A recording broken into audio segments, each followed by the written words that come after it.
ಅರಮನೆ ಮೈದಾನದಲ್ಲಿ ನಡೀತಾ ಇರೋ ಇನ್ವೆಸ್ಟ್ ಕರ್ನಾಟಕಕ್ಕೆ ನಾಳೆ ತೆರೆ ಬೀಳಲಿದೆ. ಮೂರನೇ ದಿನವಾದ ಇವತ್ತು ಕೂಡ ರಾಜ್ಯಕ್ಕೆ ಕೋಟಿ ಕೋಟಿ ಬಂಡವಾಳ ಹರಿದು ಬಂದಿದೆ. ಅದರಲ್ಲೂ ಹೊಸಕೋಟೆಯ ಓಲ್ವೋ ಘಟಕಕ್ಕೆ 1400 ಕೋಟಿ ಬಂಡವಾಳ ಹೂಡಿಕೆಯಾಗಿದೆ.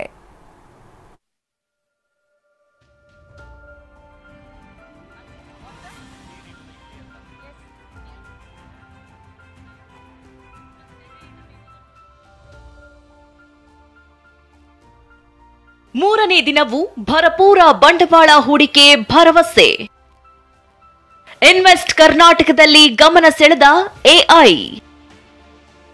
ರಾಜಧಾನಿ ಬೆಂಗಳೂರಿನ ಅರಮನೆ ಮೈದಾನದಲ್ಲಿ ನಡೀತಾ ಇರೋ ಇನ್ವೆಸ್ಟ್ ಕರ್ನಾಟಕದಲ್ಲಿ ಮೂರನೇ ದಿನವೂ ಭರಪೂರ ಬಂಡವಾಳ ಹೂಡಿಕೆ ಭರವಸೆ ಸಿಕ್ಕಿದೆ. ಮೂರನೇ ದಿನವಾದ ಇಂದು ಅನೇಕ ಸೆಮಿನಾರ್ಗಳು, ಉದ್ಯಮಿಗಳ ಜೊತೆ ಸಂವಾದಗಳು, ವಿವಿಧ ಇಲಾಖೆಗಳ ಸಚಿವರ ಜೊತೆ ರೌಂಡ್ ಟೇಬಲ್ಗಳು ಸಹ ನಡೆದಿವೆ. ಎಐ ಸಂಬಂಧಿತ ಸೆಮಿನಾರ್ನಲ್ಲಿ ಭಾಗಿಯಾದ ಗೂಗಲ್ ಎಕ್ಸ್ ಸಂಸ್ಥಾಪಕ ಸೆಬಾಸ್ಟಿಯನ್ ಥ್ರನ್ ಎಐ ಪ್ರಗತಿಯನ್ನ ಊಹಿಸಲು ಸಾಧ್ಯವಾಗ್ತಿಲ್ಲ. ಸ್ಯಾನ್ ಫ್ರಾನ್ಸಿಸ್ಕೋದಲ್ಲಿ ನಮ್ಮ ಸಂಪೂರ್ಣ ಸ್ವಯಂ ಚಾಲಿತ ವೆಮೋ ಕಾರು ಯಾರ ಮೇಲ್ವಿಚಾರಣೆಯೂ ಇಲ್ಲದೆ ಜನರನ್ನ ಓಡಾಡಿಸ್ತಾ ಇದೆ. ಇದು ಮುಂದಿನ ದಿನಗಳಲ್ಲಿ ಭಾರತಕ್ಕೂ ಬರಲಿದೆ ಎಂದರು.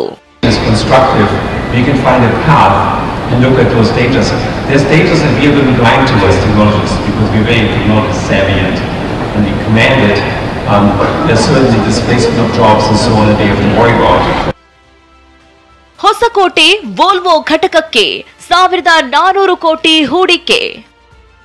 ಇನ್ನು ಬಸ್ ಮತ್ತು ಟ್ರಕ್ ತಯಾರಿಕೆಗೆ ಹೆಸರಾಗಿರುವ ಸ್ವೀಡನ್ ಮೂಲದ ವೋಲ್ವೋ ಕಂಪನಿಯು ಹೊಸಕೋಟೆಯಲ್ಲಿರುವ ತನ್ನ ತಯಾರಿಕಾ ಸ್ಥಾವರವನ್ನು ವಿಸ್ತರಿಸಲು ತೀರ್ಮಾನಿಸಿದೆ. ಇದಕ್ಕಾಗಿ 1400 ಕೋಟಿ ರೂಪಾಯಿ ಬಂಡವಾಳ ಹೂಡಿಕೆ ಮಾಡುವುದಾಗಿ ಘೋಷಿಸಿದೆ.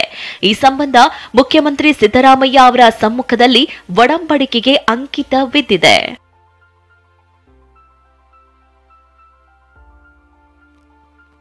ಪೈಲಟ್ ಇಲ್ಲದೆ ಶತ್ರು ದೇಶಕ್ಕೆ ನುಗ್ಗಲಿದೆ ಬಾಂಬರ್.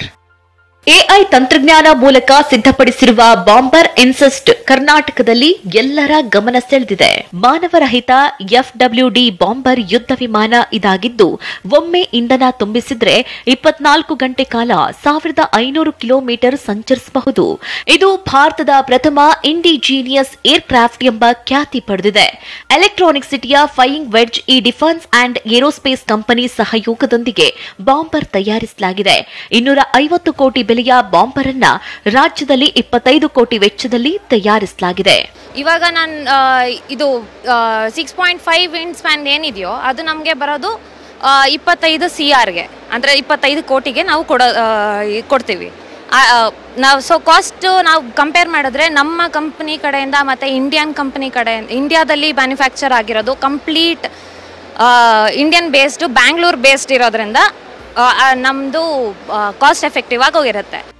ಕಳೆದ 2 ದಿನಗಳಲ್ಲಿ ಇನ್ವೆಸ್ಟ್ ಕರ್ನಾಟಕ ಮೂಲಕ ರಾಜ್ಯಕ್ಕೆ ಸಾವಿರಾರು ಕೋಟಿ ಬಂಡವಾಳ ಹರಿದು ಬಂದಿದೆ. ಇನ್ವೆಸ್ಟ್ ಕರ್ನಾಟಕಕ್ಕೆ ನಾಳೆಯೇ ಕೊನೆ ದಿನವಾಗಿದೆ.